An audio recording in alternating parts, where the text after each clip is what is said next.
Hello and welcome back. My name is Tom, some of you might know me as Bowl of Salmon on Instagram. And maybe I didn't need another diver, but today we're talking about the new Tudor Pelagos 39. Tudor has been on a roll this year.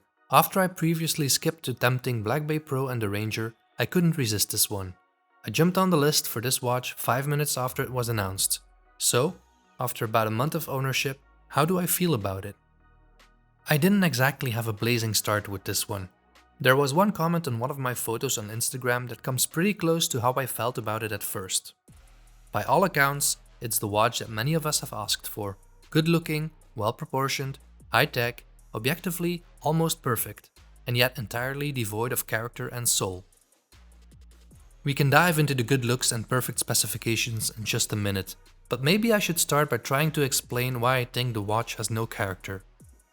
I really think that they almost made the perfect watch, but maybe perfect is boring? There's no one thing that really stands out, or annoys for that matter. And maybe we shouldn't call this a Pelagos. Tudor might as well have come up with a new name for this, since they have taken everything that makes a Pelagos out of it. That leaves the 39 with, well, no real identity. Or maybe we should have a look at the Submariner Snowflake for some real heritage. But again, by all accounts, it's a perfect executed black diver, but when I first had it on the wrist, I was lukewarm for it. I didn't really have a honeymoon experience with the watch. When I looked down on my wrist, it was... well, again, it just felt really familiar. But I suppose that can be a good thing too. Let's have a look at the specifications. The Pelagos has a diameter of 39mm, a case thickness of 11.8mm, and a lug-to-lug of 47mm. Making this ultra wearable for my wrist. The watch is powered by a COSC certified movement with a 70-hour power reserve. This being a dive watch, the watch features a screw-down crown and has a water resistance of 200 meters. The case and bracelet are made from grade 2 titanium with a satin finish. The bracelet is fitted with a T-fit bracelet system, and the watch also comes with a complementary black rubber strap. Okay, with the basic specifications out of the way, let's see how I feel about everything. The case and bracelet are made of grade 2 titanium. Titanium is a lighter material than steel, and at first I was worried that it would feel too light, or even cheap perhaps. And granted, the Pelagos feels light when you pick it out of the watch box, but on the wrist it still feels substantial enough, never cheap. Now titanium also has a darker color than steel, and in terms of reflections, it behaves differently too. So I had to get used to this aesthetic aspect more than the actual lightness of titanium. After a couple of weeks I can already tell that titanium is gonna be a lot less scratch resistant than steel. But hey, stories and character, right? I'm just gonna call this a black dial. Anyone worried about Tudor describing this as a sunburst dial? Don't be. The sunburst effect is barely noticeable. Even when you have a small harsh light source, or even in bright direct sunlight, you really have to search for it. Onto the bezel. The bezel effect brings a bit of charisma and identity to an otherwise dull-looking watch. Depending on how the light hits it, there is this really nice ghosting effect going on. If you compare the Pelagos with my SPB, it's almost as if the dial and bezel have been inverted. The outward brushing is giving the bezel some texture and a matte look. In my opinion, the ghosting effect is never too much. I'm not a big fan of the shiny nature of a ceramic bezel on the Submariner, so to me this is the perfect alternative.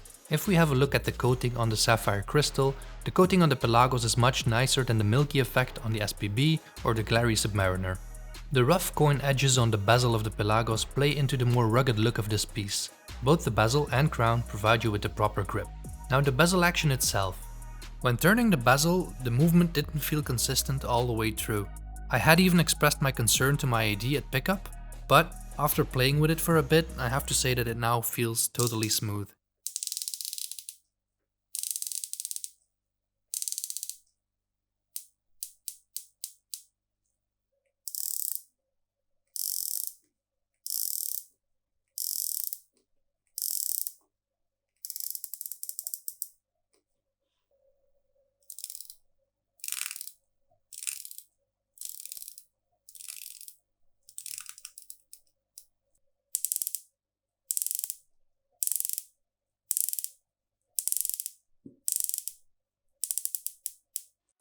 Following the style of the Blackbay Pro, the Pelagos has monoblock luminescent ceramic composite LUME markers. So that means there are no fancy looking LUME surrounds like on the Blackbay 58.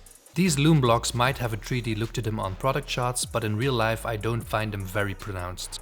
In fact, the only thing that stands out a bit on the dial is the red line with the word Pelagos. And because the hands aren't coated white all the way to the center, this makes the black dial look even more black. When the lights go out, the indices, the hands and the minute markers on the bezel all light up, just not at the same time. Tudor usually brings a strong LUME game, but in this case I have a complaint. The hands don't shine as bright, or maybe the rest shines too bright.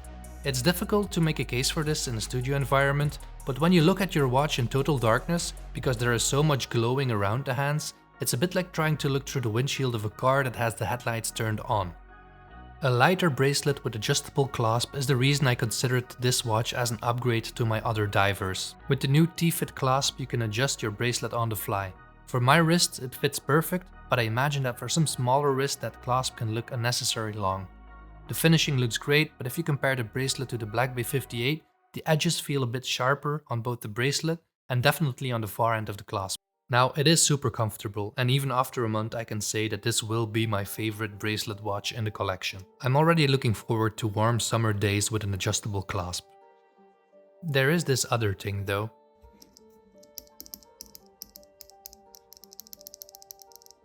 No, really, it's not a big deal. It's very nice of Tudor to also include an extra rubber strap at no extra cost. But I'm guessing they hope to increase the revenue of their polishing department. The bracelet and strap don't have a quick release, so I imagine for a lot of people the process of changing straps, requiring extra tools, and the possibility of scratching their lugs will feel a bit daunting.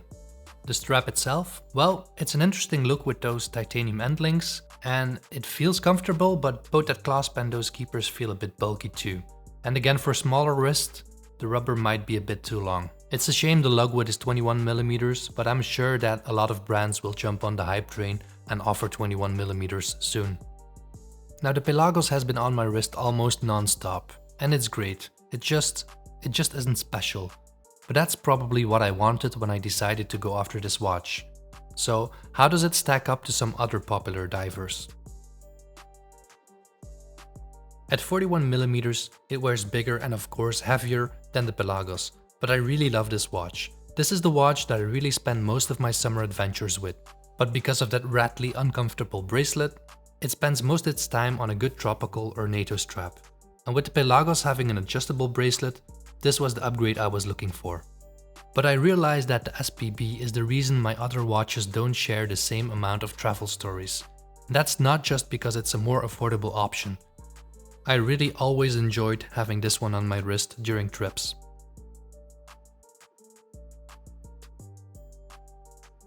In terms of size, this wears the same. The Pelagos just appears a bit bigger on the wrist because of a more aggressive look. Where the Pelagos tries for a more modern rugged look, the Blackbay 58 is a lot more refined, it has more detail on the dial, smoother bezel edges, the gilt accents. Between the two, I can't help but feel that the Blackbay feels a lot more premium and is better finished than the Pelagos. And in this price range, it still is the most luxurious diver and still the reference watch in the Tudor catalog. Let's face it, if one brand can do a black diver homage, it has to be Tudor. The whole point of Hans Willdorf starting the Tudor company was to bring models like this at a more affordable price than the Rolex counterparts. The Submariner is a grail for a lot of people, and I absolutely love the design of it, but the cult status of the classic Submariner has no pull on me. Wanting to add a Submariner to my collection has never crossed my mind.